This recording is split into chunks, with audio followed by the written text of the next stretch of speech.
Hey everyone! Welcome to our series on behavioral economist Dan Ariely's book, Predictably Irrational.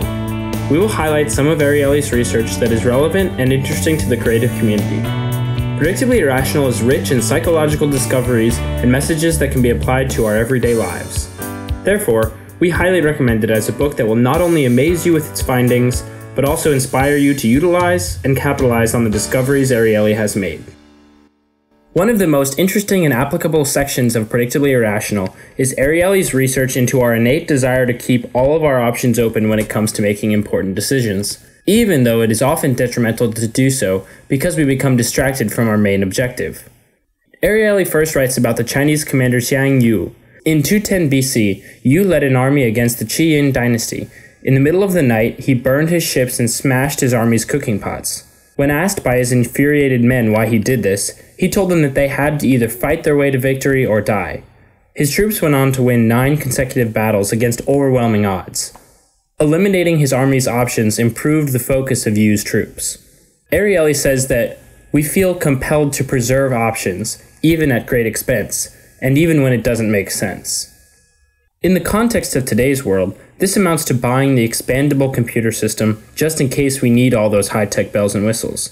We buy the insurance policies that are offered with our plasma high-definition television just in case the big screen goes blank. We keep our children in every activity we can imagine, just in case one of them sparks their interest in gymnastics, piano, French, organic gardening, or taekwondo.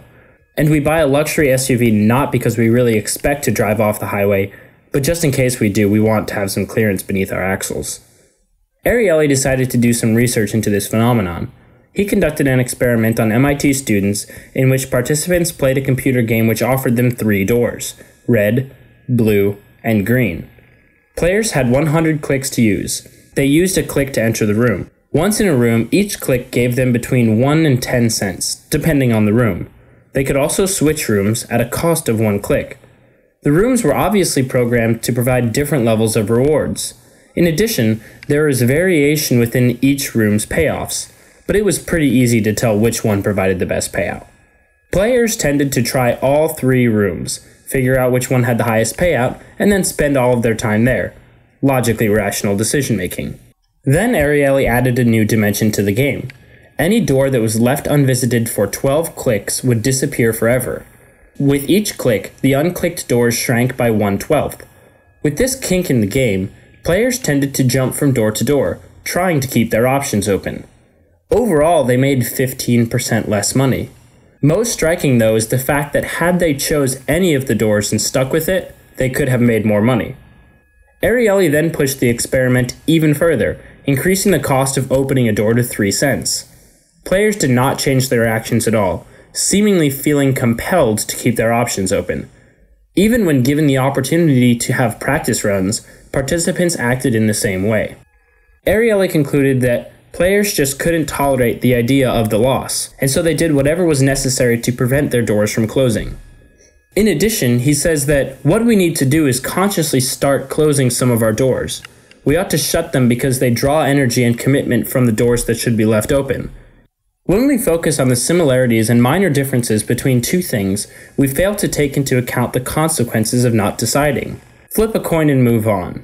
Ariely proved that running helter-skelter to keep doors from closing is a fool's game.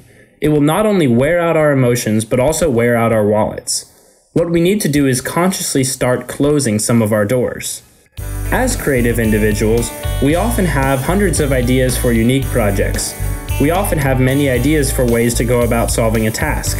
We often have various plans for businesses or entrepreneurial endeavors. In general, we almost always have too many ideas running around in our heads. Ariely is not saying that this is a bad thing at all.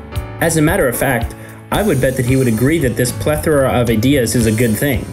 What Ariely is warning us of, though, is the danger of indecision between these ideas. By spending too much time trying to decide which of these ideas our limited time and effort should be put into, we lose out on the final project, whatever it might be. Remember the experiment with the disappearing doors. Had a participant chosen any random door, his expected value would have been higher than jumping around spending clicks trying to decide between his options. Therefore, in our creative endeavors, we should make sure to economically spend our time making decisions about which projects to pursue and which unique ideas to focus on.